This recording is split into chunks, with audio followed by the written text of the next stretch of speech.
ಕಾರ್ಕಳ ತಾಲೂಕಿನ ಉಮಿಕಲ್ ಬೆಟ್ಟ, ಬೇಲೂರಿನ ಉಮಿಕಲ್ ಬೆಟ್ಟದಲ್ಲಿ ಪ್ರವಾಸೋದ್ಯಮವನ್ನು ಅಭಿವೃದ್ಧಿಗೊಳಿಸಬೇಕೆನ್ನುವಂತಹ ನಿಟ್ಟಿನಲ್ಲಿ ಕಾರ್ಕಳದ ಶಾಸಕರು ಮಾನ್ಯ ಸುನೀಲ್ ಕುಮಾರ್ ಅವರು ಕನ್ನಡ ಸಂಸ್ಕೃತಿ ಇಲಾಖೆಯ ಸಚಿವರಾಗಿದ್ದಂತಹ ಸಂದರ್ಭದಲ್ಲಿ ಅವರೊಂದು ಮಹತ್ವಾಕಾಂಕ್ಷೆಯ ಕನಸಿನ ಯೋಜನೆ ಸುಮಾರು 11.05 ಕೋಟಿ ರೂಪಾಯಿ ವೆಚ್ಚದಲ್ಲಿ ಆ ಕಾಮಗಾರಿಯ ಅನುಷ್ಠಾನವನ್ನು ಪ್ರಾರಂಭ ಮಾಡಿದರು. ಆರಂಭ ಮಾಡಿದ ದಿನಗಳಲ್ಲಿ ಯಾವುದೇ ಅಪಸ್ವರ ಎತ್ತದಂತಹ ಕಾಂಗ್ರೆಸ್ ನಾಯಕರುಗಳು ಆ ನಂತರ ದಿನಗಳಲ್ಲಿ ಬಂದಂತಹ ಚುನಾವಣೆಯಲ್ಲಿ ಸೋತ ಅಭ್ಯರ್ಥಿ ಹತಾಶ ಭಾವನೆಯಿಂದ ದಿನವೊಂದಕ್ಕೆ ಒಂದೊಂದು ರೀತಿಯ ಹೇಳಿಕೆಗಳನ್ನು ಕೊಡುವಂತಹ ಪ್ರಸಂಗವನ್ನು ಕಾರ್ಕಳದ ನಾಗರಿಕರು ಗಮನಿಸ್ತಾ ಇದ್ದಾರೆ.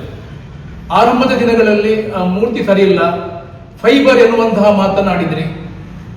ಆನಂತರ ಏನು ಹೇಳಿದ್ರಿ? ಫೈಬರ್ ಅಲ್ಲ, ಅದು ಕಂಚು ಅಲ್ಲ, ತಾಮ್ರ ಅಂತ ಹೇಳಿದ್ರಿ. ಈ ರೀತಿಯ ವಿರೋಧಾಭಾಸದ ಹೇಳಿಕೆಯನ್ನು ಕೊಡುವಂತಹ ಉದಯ್ ಕುಮಾರ್ ಶೆಟ್ಟಿ ಮತ್ತು ಬಳಗದವರು ಇದೀಗ ಅವರ ಏನು ಕಾರ್ಯಕ್ರಮ ಅಂತ ಹೇಳಿದ್ರೆ ಸತತವಾಗಿ ಕಳೆದ 1.5-2 ವರ್ಷಗಳಿಂದ ಶಾಸಕರನ್ನ ನಿಂದನೆ ಮಾಡುವುದು, ಆ ನಂತರ ಪುಕ್ಕಟೆ ಪ್ರಚಾರವನ್ನು ಪಡೆದುಕೊಳ್ಳುವುದು.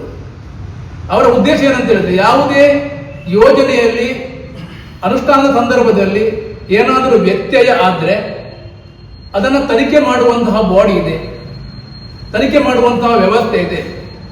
ಅದಕ್ಕೆ ಸರ್ಕಾರ ನಿರ್ದಿಷ್ಟ ಸಮಯವನ್ನು ಗೊತ್ತು ಮಾಡಿ ಆ ಸಮಯದೊಳಗೆ ವರದಿಯನ್ನು ಕೊಡುವಂತಹ ಪ್ರಕ್ರಿಯೆ ಇಷ್ಟವರೆಗೆ ಬಂದಂತಹ ಪ್ರಕ್ರಿಯೆಗಳು.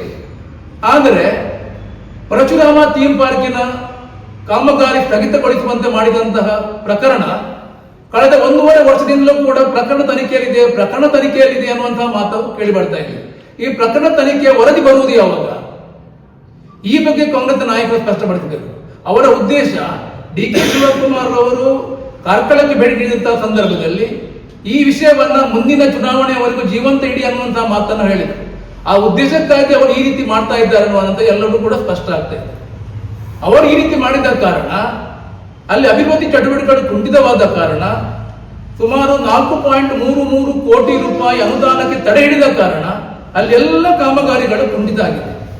ಆ ಕುಂಠಿತವಾದ ಕಾರಣ ಅಲ್ಲಿ ಎಲ್ಲ ಅಭಿವೃದ್ಧಿ ಚಟುವಟಿಕೆ ನಿಂತು ಹೋಗಿದೆ.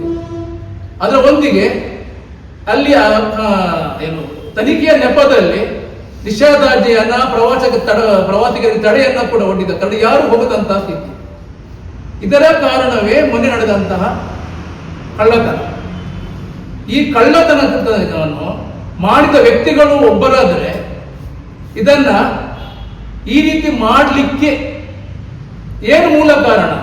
ಈ ಕಾಂಗ್ರೆಸ್ನವರು ಅಲ್ಲಿ ತಡೆ ಒಡ್ಡಿದ ಕಾರಣ, ಅಲ್ಲಿ ಯಾವುದೇ ಜನಸಂಚಾರ ಇಲ್ಲದ ಕಾರಣ ಈ ಕಳ್ಳರಿಗೆ ಸುಲಭವಾಗಿ ಅದನ್ನು ಕಳ್ಳತನ ಮಾಡಲಿಕ್ಕೆ ಆಯಿತು. ಕಳ್ಳತನ ಆದ ಕೂಡಲೇ ಬ್ಲಾಕ್ ಕಾಂಗ್ರೆಸ್ ಅಧ್ಯಕ್ಷರ ಹೇಳಿಕೆಯನ್ನು ಕೊಡ್ತಾರೆ. ಯಾರಿಗೂ ಗೊತ್ತಾಗದ ವಿಷಯ ಶಾಸಕರಿಗೆ ಹೇಗೆ ಗೊತ್ತಾಯಿತು? ಸ್ವಾಮಿ, ಶಾಸಕರು ಇಡೀ ಕಾರ್ಕಳದ ಪ್ರತಿನಿಧಿ, ಕಾರ್ಕಳದಾದ್ಯಂತ ಇರುವಂತಹ ಎಲ್ಲ ಮನೆಯ ಜನರು, ಅವರ ಮನೆಯವರು, ಅವರಿಗೆ ಮಾಹಿತಿಯನ್ನು ಕೊಡೋರು ತುಂಬಾ ಜನ ಇದ್ದಾರೆ.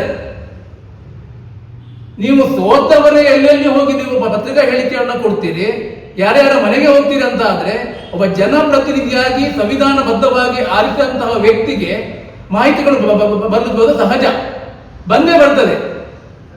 ಬಂದ ಕೂಡಲೇ ಕಾನೂನುಬದ್ಧವಾಗಿ ಯಾರಿಗೆ ತಿಳಿಸಬೇಕು ಅವರಿಗೆ ತಿಳಿಸಿದ ನಂತರವೇ ಶಾಸಕರು ಅದನ್ನ ಅವರ ಟ್ವಿಟರ್ನಲ್ಲಿಯ ಅವರ ಮಾಹಿತಿಯನ್ನು ಹೊರಗೆ ಹಾಕಿದ್ದಾರೆ ಹೊರತು ಏಕಾಏಕಿಯನ್ನು ಮಾಡಲಿಲ್ಲ. ಅದರ ಒಟ್ಟಿಗೆ ಬ್ಲಾಕ್ ಅಧ್ಯಕ್ಷ ಹೇಳ್ತಾರೆ ಯಾರಿಗೂ ಗೊತ್ತಿಲ್ಲ, ಆ ಕಾರಣ ಅವರೇ ಮಾಡಿಸಿರಬಹುದೋ ಏನು, ಈ ಮಾತನ್ನು ಕೊಡ್ತಾರೆ. ಅದರ ಒಟ್ಟಿಗೆ ಉದಯ್ ಕುಮಾರ್ ಶೆಟ್ಟಿ ಹೇಳ್ತಾರೆ ಅಲ್ಲಿ ಬೇರೆ ಆರಂಭದಲ್ಲಿಯೇ ಬೇರೆ ಲಕ್ಷಾಂತರ ಮೌಲ್ಯವಾದ ವಸ್ತುಗಳಲ್ಲಿವೆ, ಕಳ್ಳರಿಗೆ ಅದನ್ನ ಏನು ಮಹಡಿಯಲ್ಲಿರುವಂತಹ ಮಾಡನ್ನು ತೆಗೆಯುವಂತ ಅವಶ್ಯಕತೆ ಇರಲಿಲ್ಲ ಅನ್ನುವಂಥ ಮಾತನ್ನು ಹೇಳ್ತಾರೆ. ಅದ್ರ ಅರ್ಥ ಏನಂತ ಹೇಳಿದ್ರೆ ಇವರಿಗೆ ಗೊತ್ತಿತ್ತು ಕಳ್ಳತನ ಯಾರು ಮಾಡ್ತಾರೆ ಅನ್ನೋದು ಬೇರೆ ವಿಷಯ ಗೊತ್ತಿತ್ತು, ಪೂರ್ವದಲ್ಲಿ ಗೊತ್ತಿತ್ತು. ಆ ನಂತರ ನಮ್ಮ ಸಂಘ ಪರಿವಾರದ 1-2 ಮಕ್ಕಳ ಮೇಲೆ ಕೂಡ ಆರೋಪವನ್ನು ಮಾಡಿ ಶುರು ಮಾಡಿದರು. ಈಗ ಪ್ರಸ್ತುತ ಕಳ್ಳರು ಯಾರು ಅನ್ನೋದನ್ನ ಪೊಲೀಸರು ಒಳ್ಳೆಯ ರೀತಿಯಲ್ಲಿ ಚಾಣಾಕ್ಷರವನ್ನು ಹಿಡಿದು ಜೈಲಿಗಟ್ಟಿದ್ದಾರೆ. ನ್ಯಾಯಾಲಯ ಕೂಡ ಕೊಟ್ಟಿದ್ದಾರೆ, ಅವರನ್ನು ಪೊಲೀಸ್ ಕಸ್ಟಡಿಗೆ ತಗೊಂಡಿದ್ದಾರೆ. ಈ ಸಂದರ್ಭದಲ್ಲಿ ಮಾನ್ಯ ಉದಯ್ ಕುಮಾರ್ ಶೆಟ್ಟರು ಆ ನಂತರ ಬ್ಲಾಕ್ ಕಾಂಗ್ರೆಸ್ ಅಧ್ಯಕ್ಷರು ಏನು ಹೇಳಿಕೆಯನ್ನು ಕೊಡ್ತಾರೆ? ಅವರು ಯಾರನ್ನು ಬ್ರದರ್ಸ್ ಅಂತ ಹೇಳ್ತಾ ಇದ್ದಾರ ಆ ಬ್ರದರ್ಸ್ಗಳೇ ಅಲ್ಲಿ ಕಳ್ಳತನ ಸಿಕ್ಕಿಬಿದ್ದಾರೆ. ನಾವು ಬ್ರದರ್ಸ್ ಅಂತ ಹೇಳಿದ ಕೂಡಲೇ ನಿನ್ನೆ ಒಂದು 2 ಜನ ಕಾಂಗ್ರೆಸ್ ನಾಯಕರುಗಳು ಪತ್ರಿಕೆ ಹೇಳಿಕೊಡ್ತಾರೆ, ಯಾವುದೇ ಕ್ರಿಮಿನಲ್ ಚಟುವಟಿಕೆಗಳಿಗೆ ಜಾತಿ ಧರ್ಮ ದ್ವೇಷ ಇಲ್ಲ ಅಂತ. ಅದನ್ನು ಒಪ್ತೇವೆ. ಆದರೆ ಕ್ರಿಮಿನಲ್ ಚಟುವಟಿಕೆ ನಡೆದಂತಹ ಸಂದರ್ಭದಲ್ಲಿ ಭಾರತೀಯ ಜನತಾ ಪಾರ್ಟಿಯ ನಾಯಕರುಗಳು ಹೇಳಿಕೆ ಕೊಟ್ಟಂತಹ ಸಂದರ್ಭದಲ್ಲಿ ಆ ಧರ್ಮಕ್ಕೆ ಸೇರಿದವರನ್ನು ನೀವು ನಮ್ಮ ಬ್ರದರ್ಸ್ ಅಂತ ಹೇಳ್ತೀರಾ ಅಂತ ಆದ್ರೆ ಯಾರನ್ನು ನಾವು ಹೇಳಿದ್ರು? ನಾವು ಯಾವುದೇ ಧರ್ಮದ ಪರವಾಗಿ ಅಥವಾ ಧರ್ಮದ ವಿರುದ್ಧವಾಗಿ ಅವರು ಹೇಳಿಕೆ ಕೊಡಲಿಲ್ಲ. ಯಾರು ಕ್ರಿಮಿನಲ್ ಚಟುವಟಿಕೆಗಳಲ್ಲಿ ತೊಡಗಿಸಿಕೊಳ್ತಾರೋ ಅವರಿಗೆ ಪ್ರತ್ಯಕ್ಷವಾಗಿ ಪರೋಕ್ಷವಾಗಿ ಸಹಾಯ ಮಾಡ್ತಾರೋ ಅಂತಹ ವ್ಯಕ್ತಿಗಳಿಗೆ ನೀವು ಮಾತನ್ನ ಹೇಳ್ತಾ ಇದ್ದೇವೆ ಹೊರತು ಯಾವುದೇ ಧರ್ಮದ ವಿರುದ್ಧ ನಮ್ಮ ಹೇಳಿಕೆ ಅಲ್ಲ. ಆ ಕಾರಣದಿಂದಾಗಿ ಮಾನ್ಯ ಉದಯಕುಮಾರ್ ಶೆಟ್ಟಿ ಅವರೇ, ಇನ್ನು ಮುಂದೆ ಹೇಳಿಕೆ ಕೊಡುವಂತಹ ಸಂದರ್ಭದಲ್ಲಿ ನಿಮ್ಮ ಪದ ಬಳಕೆಯಲ್ಲಿ ಸ್ವಲ್ಪ ನಿಗಾ ಇರಲಿ. ಕಳೆದ 50 ವರ್ಷಗಳ ರಾಜಕೀಯದಲ್ಲಿ ಕಾರ್ಕಳದಲ್ಲಿ ನಾವು ಗಮನಿಸ್ತಾ ಇದ್ದೇವೆ. 50 ವರ್ಷಗಳಲ್ಲಿ ಇಲ್ಲಿ ರಾಜ್ಯದ ಮುಖ್ಯಮಂತ್ರಿಯನ್ನ ಕಂಡಿದೆ ಈ ನಾಡು. ಆದ್ರೆ ಯಾವತ್ತೂ ಕೂಡ ಅವರು ಪದ ಬಳಕೆಯಲ್ಲಿ ವ್ಯತ್ಯಯ ಮಾಡಲಿಲ್ಲ. ಪದ ಬಳಕೆ ಯಾವತ್ತೂ ಕೂಡ ಸಭ್ಯತೆಯ ಗೆರೆ ದಾಟಲಿಲ್ಲ.